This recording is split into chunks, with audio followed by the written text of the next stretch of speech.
আচ্ছা, আমরা আজকে পড়ব জীব পরিবেশ থেকে কি পায়, সকল জীবের জন্য শক্তি প্রয়োজন কেন, জীবের জন্য বায়ু গুরুত্বপূর্ণ কেন। তাহলে এখানে কিন্তু টোটাল 3টা কোশ্চেন আছে। 1 নম্বর কোশ্চেন হলো জীব পরিবেশ থেকে কি পায়, 2 নম্বর হলো জীবের জন্য শক্তি প্রয়োজন কেন, এবং 3 নম্বর কোশ্চেন হলো জীবের জন্য বায়ু কেন গুরুত্বপূর্ণ।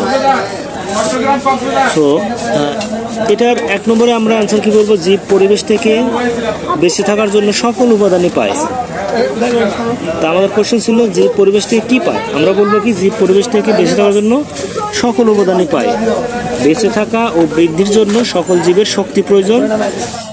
তাহলে সকল জীবের জন্য শক্তি প্রয়োজন কেন? আচ্ছা, সকল জীবের জন্য শক্তি প্রয়োজন কেন, এটার অ্যান্সার হলো বেঁচে থাকা ও বৃদ্ধির জন্য সকল জীবের শক্তি প্রয়োজন। আচ্ছা, জীবের জন্য বায়ু গুরুত্বপূর্ণ কেন? জীবের জন্য বায়ু গুরুত্বপূর্ণ কারণ হলো কি, উদ্ভিদ খাদ্য তৈরির সময় বায়ু থেকে কার্বন ডাই অক্সাইড গ্রহণ করে এবং অক্সিজেন ত্যাগ করে।